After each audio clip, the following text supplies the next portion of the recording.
প্রায় 2 শতাধিক শিশু হত্যার প্রতিশোধ স্বরূপ ইসরায়েলে ইরানের বোমা হামলা, তীব্র উত্তেজনা মধ্যপ্রাচ্যে। আসসালামু আলাইকুম। আল আকসা টেলিভিশনের আন্তর্জাতিক সংবাদে আপনাদের স্বাগতম। মধ্যপ্রাচ্যের পরিস্থিতি আবারও উত্তপ্ত হয়ে উঠেছে। শত শত নারী ও শিশু নিহত হওয়ার ঘটনার প্রতিবাদ ও প্রতিশোধ স্বরূপ ইরান ইসরায়েলের বিভিন্ন স্থানে ব্যাপক বোমা ও ক্ষেপণাস্ত্র হামলা চালিয়েছে। এ ঘটনাকে ঘিরে পুরো অঞ্চলে চরম উত্তেজনা ছড়িয়ে পড়েছে এবং নিরাপত্তা পরিস্থিতি দ্রুত পরিবর্তন হচ্ছে। বিভিন্ন সূত্রের তথ্য অনুযায়ী এর আগে ইসরায়েলের হামলায় ইরানের ভেতরে বহু সাধারণ মানুষ, বিশেষ করে নারী ও শিশু নিহত হওয়ার অভিযোগ ওঠে।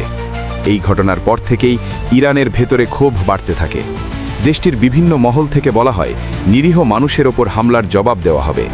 সেই প্রেক্ষাপটেই ইরান ইসরায়েলের বিরুদ্ধে এই হামলা চালিয়েছে বলে বিশ্লেষকদের ধারণা।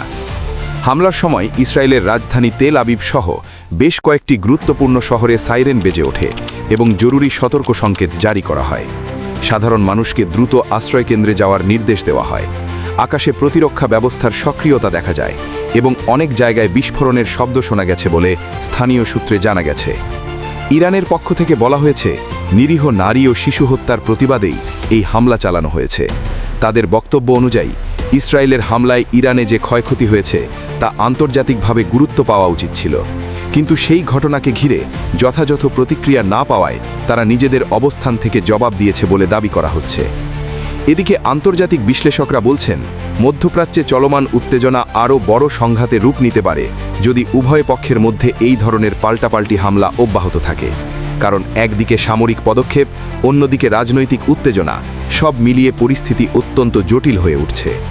সামরিক বিশেষজ্ঞদের মতে, এই ধরনের পরিস্থিতিতে সাধারণ মানুষের নিরাপত্তাই সবচেয়ে বড় উদ্বেগের বিষয় হয়ে দাঁড়ায়। ইতোমধ্যে বিভিন্ন আন্তর্জাতিক সংস্থা শান্ত থাকার আহ্বান জানিয়েছে এবং উভয় পক্ষকে সংযম দেখানোর অনুরোধ করেছে। এদিকে ইসরায়েলের বিভিন্ন শহরে নিরাপত্তা ব্যবস্থা আরও জোরদার করা হয়েছে।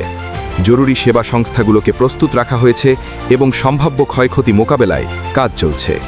অনেক জায়গায় মানুষ আতঙ্কের মধ্যে আশ্রয়কেন্দ্রে অবস্থান করছে বলে জানা গেছে। পর্যবেক্ষকরা মনে করছেন, এই ঘটনার পর মধ্যপ্রাচ্যের পরিস্থিতি কোন দিকে মোড় নেয় তা এখনই নিশ্চিত করে বলা কঠিন, তবে উত্তেজনা যে বাড়ছে তা স্পষ্টভাবে বোঝা যাচ্ছে। আগামী দিনগুলোতে এই অঞ্চলের পরিস্থিতি আন্তর্জাতিক রাজনীতিতেও বড় প্রভাব ফেলতে পারে বলে ধারণা করা হচ্ছে। পরিস্থিতির সর্বশেষ খবর নিয়ে আমরা আবারও আপনাদের সামনে হাজির হব। আন্তর্জাতিক সংবাদের এই পর্ব এখানেই শেষ করছি। ইয়ামিন মাহমুদ, আল আকসা টেলিভিশন।